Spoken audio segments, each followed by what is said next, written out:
नमस्कार दोस्तों, स्वागत है आपका हमारे official YouTube channel GS bye Neeraj sir में। कैसे हैं आप सब? उम्मीद करता हूं स्वस्थ होंगे, मस्त होंगे और अपनी तैयारी में व्यस्त होंगे। बेटा, पेट का रिजल्ट आ गया है। जो लोग स्कोर कार्ड नहीं चेक कर पाए हैं, चेक कर लें और परेशान बिल्कुल भी ना हो, क्योंकि बहुत सारे यूट्यूबर्स बता रहे हैं कट ऑफ इतनी रहने वाली, इतना गुना बुलाया जाएगा। ऐसा कुछ भी नहीं है।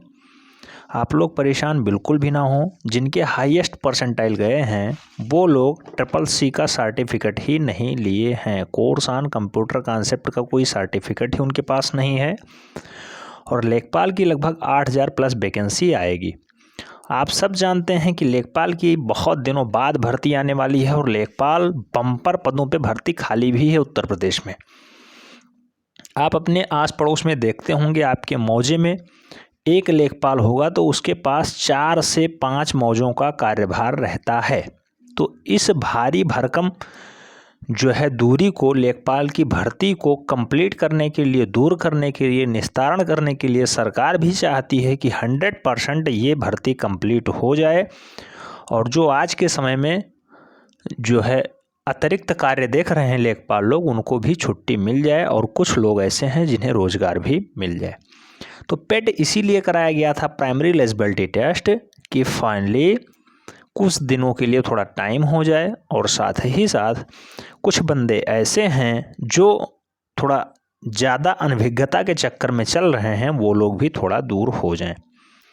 तो जिन लोगों का लगभग 60 प्लस अंक है वो लोग बिल्कुल भी परेशान ना हो। लेखपाल में अवश्य फॉर्म डालने के लिए योग्य हैं आप, क्योंकि 4 से 5 लाख बंदे बुलाए ही जाएंगे, क्योंकि सरकार का रेवेन्यू भी जनरेट होना है, इसी से कमाई हो पाएगी।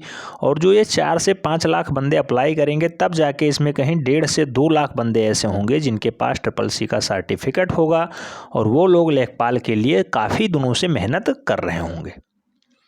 तो परीक्षाएं कई लगी हुई हैं, चाहे वो समीक्षा अधिकारी का पेपर हो या फिर रेलवे का ग्रुप डी का पेपर हो या फिर उत्तर प्रदेश का कोई वैकेंसी, जैसे लेखपाल हो गया, दरोगा हो गया, उत्तर प्रदेश पुलिस हो गया, या फिर जूनियर असिस्टेंट की वैकेंसी आने वाली है, स्टाफ नर्स की आने वाली है, टेट सीटेट लगा हुआ है। तो इन सब में साइंस पूछा जाता है और बेटा साइंस का एक महत्वपूर्ण योगदान है। इसलिए आज हम लोग साइंस के टॉप 40 क्वेश्चंस देखेंगे जो कि MCQs टाइप में हैं और ये केमिस्ट्री का पोर्शन है, मोस्ट इम्पॉर्टेंट है।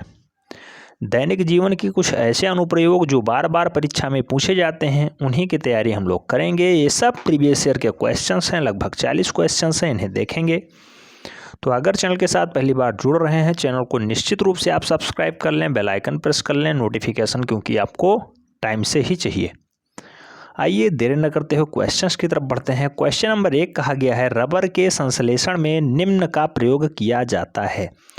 तो बेटा रबड़ के संश्लेषण में मूल रूप से जो प्रयोग किया जाता है वो आइसोप्रीन का प्रयोग किया जाता है। आइसोप्रीन इसका राइट आंसर है बी। क्वेश्चन नंबर 2 की तरफ बढ़ते हैं। पूछा गया है, सोने के आभूषण बनाते समय इसमें मिलाया जाता है।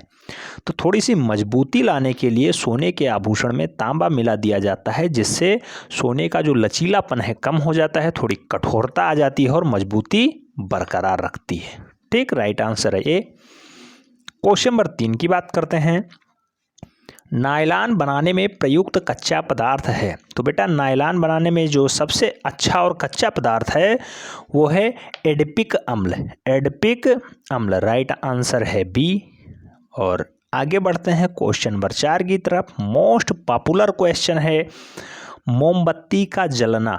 बेटा जो मोमबत्ती है वो जलती है रासायनिक परिवर्तन के कारण, क्योंकि मैंने पहले ही बताया था ये रसायन विज्ञान से संबंधित क्वेश्चन है, इसलिए इसका राइट आंसर अपने आप ही ये हो जाता।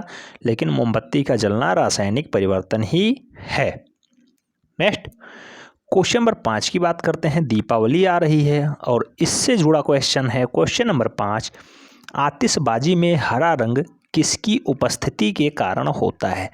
तो बेटा आतिशबाजी में हरा रंग तब निकलेगा जब जो है बेरियम मिला दिया जाए, यानी बारूद के साथ बेरियम मिला दिया जाए तो हरा रंग जरूर निकलेगा। जो आप रॉकेट छोड़ते हैं ऊपर जाता है, हरे रंग में दगता है, तो हरा रंग बेरियम के कारण ही उत्पन्न हो पाता है। राइट आंसर सी है। क्वेश्चन नंबर 6 की बात करते हैं। पूछा गया है कपूर को किस विधि द्वारा शुद्ध किया जाता है। तो बेटा कपूर को ऊर्ध्वपातन के विधि द्वारा हम लोग शुद्ध कर पाते हैं। राइट आंसर है ए। ऐसे ही क्वेश्चन नंबर 7 की तरफ बढ़ते हैं। पूछा गया है निम्न में से कौन सी धातु सदैव मुक्त अवस्था में पाई जाती है। बेटा धातु पूछा गया है, ये जरूरी है। तो निम्न में से कौन सी धातु ऐसी है जो मुक्त अवस्था में सदैव पाई जाती है, तो वो धातु है सोना। राइट आंसर है ए। नेक्स्ट क्वेश्चन नंबर 8 पूछा गया है पुराने तैल चित्रों के रंगों को फिर से उभारने का काम करता है। तो पुरानी जो तैल चित्रण है उनके रंगों को फिर से उभारने का जो मुख्य कार्य है वो कार्य है हाइड्रोजन पेरोक्साइड का। हाइड्रोजन पेरोक्साइड के द्वारा ये कार्य संपादित हो पाता है। इसका राइट आंसर है बी। क्वेश्चन नंबर 9 पूछा गया है निम्न में कौन सा तत्व सभी रंगीन यौगिक बनाता है। तो बेटा सभी रंगीन यौगिक बनाने के लिए क्रोमियम ही ऐसा तत्व है जो सभी काम कर पाता है। राइट आंसर ए बन जा रहा है। क्वेश्चन नंबर 10 की बात करते हैं। पूछा गया है सबसे हल्का तत्व है। तो बेटा सबसे हल्का तत्व जो है वो है हाइड्रोजन। भविष्य का ईंधन भी इसे कहा जाता है। राइट आंसर ए है।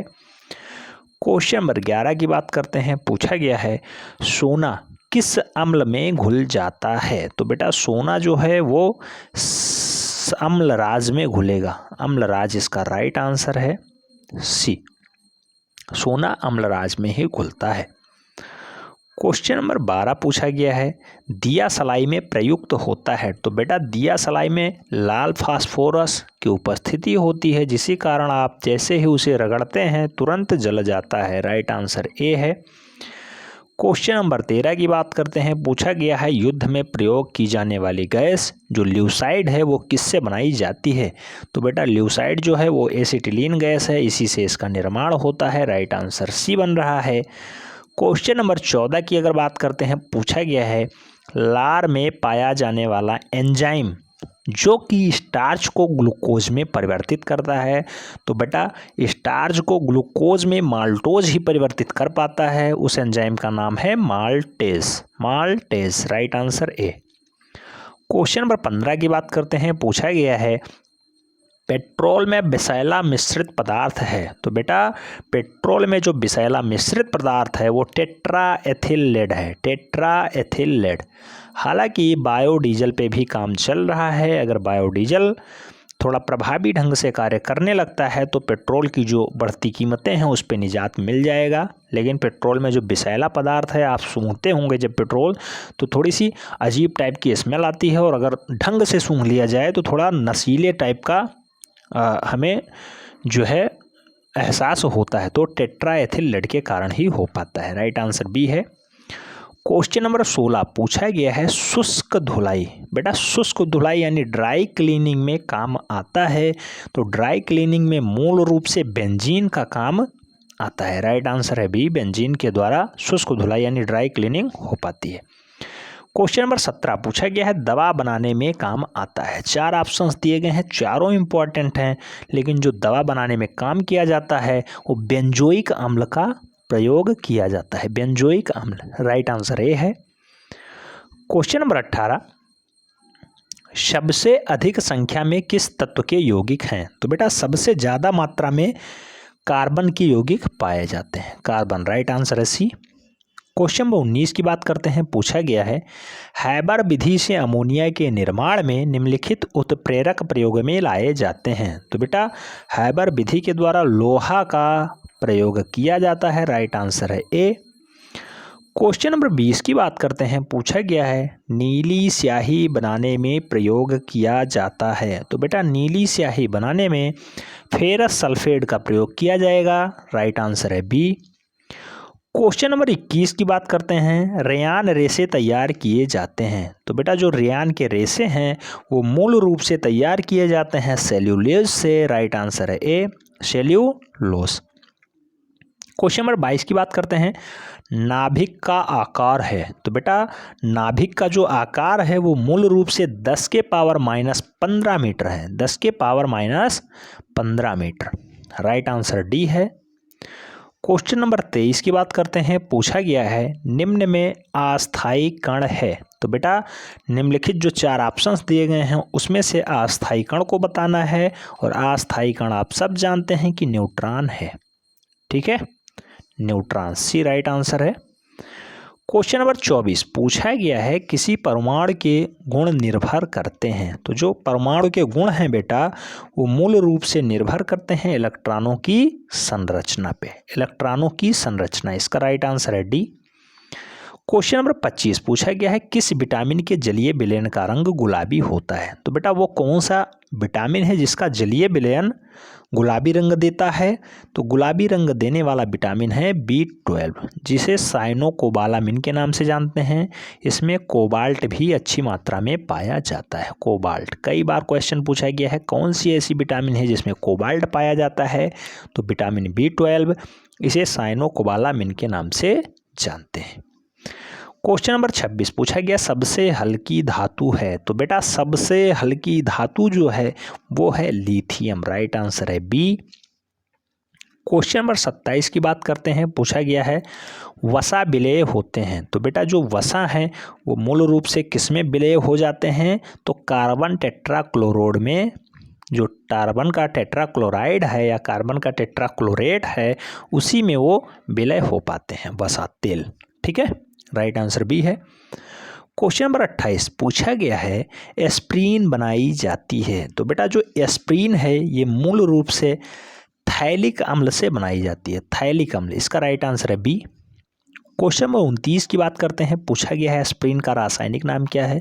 तो बेटा एस्प्रीन का जो है मूल रूप से रासायनिक नाम है वो है एसिटाइल सैलिसिलिक अम्ल, एसिटाइल सैलिसिलिक अम्ल। एसिटाइल सैलिसिलिक अम्ल को हम लोग एस्प्रीन के नाम से जानते हैं, एस्प्रीन। लेखपाल का पेपर हो या फिर ग्रुप डी का पेपर हो या फिर NTPC की मुख्य परीक्षा हो, सभी में साइंस महत्वपूर्ण योगदान रखता है। क्वेश्चन नंबर 30 सबसे भारी धातु है, मोस्ट पॉपुलर क्वेश्चन है। सबसे भारी धातु ओस्मियम है, राइट आंसर है बी। क्वेश्चन नंबर 31 की बात करते हैं। पूछा गया है स्ट्रेप्टोमाइसिन, स्ट्रेप्टोमाइसिन के खोजकर्ता हैं। तो बेटा स्ट्रेप्टोमाइसिन को किसने खोजा था। तो बॉक्समैन साहब ने खोजा, राइट आंसर है सी, बॉक्समैन। क्वेश्चन नंबर 32 की बात करते हैं। पूछा गया है जल का शुद्धिकरण किया जाता है। तो बेटा जल को प्योर हम लोग किस विधि के द्वारा करते हैं। तो क्लोरीनीकृत के द्वारा किया जाता है, यानी क्लोरीन इससे शुद्ध कर पाता है। जल को शुद्ध करने के लिए क्लोरीन का प्रयोग किया जाता है, राइट आंसर बी है। क्वेश्चन नंबर 33 की बात करते हैं। पूछा गया सबसे अधिक विद्युत ऋणीय तत्व है। तो बेटा सबसे अधिक विद्युत ऋणीय तत्व जो है वो है फ्लोरीन, राइट आंसर है डी। क्वेश्चन मोस्ट पॉपुलर है। क्वेश्चन नंबर 34 की बात करते हैं। पूछा गया है राष्ट्रीय रासायनिक प्रयोगशाला स्थित है। क्वेश्चन बहुत ही इंपॉर्टेंट है, बहुत बार लोगों को कंफ्यूज किया है। जो राष्ट्रीय लेवल की रासायनिक प्रयोगशाला है वो पूना में स्थित है। पूना महाराष्ट्र का क्षेत्र है, महाराष्ट्र। मुख्यमंत्री कौन है। मुख्यमंत्री कौन है, उद्धव ठाकरे जी, ध्यान रखना है। क्वेश्चन नंबर 35 पूछा गया है फ्रेयान का रासायनिक नाम क्या है। तो बेटा फ्रेयान का जो रासायनिक नाम है वो क्लोरोफ्लोरोकार्बन है। क्लोरोफ्लोरोकार्बन के नाम से फ्रेयान गैस को जानते हैं। अक्सर AC में यानी शीतलक में प्रयोग किया जाता है फ्रेयान गैस का, ध्यान रखना है, राइट आंसर ए है। क्वेश्चन नंबर 36 की तरफ बढ़ते हैं। पूछा गया है टेफ्लॉन किसका बहुलक है। टेफ्लॉन किसका बहुलक है।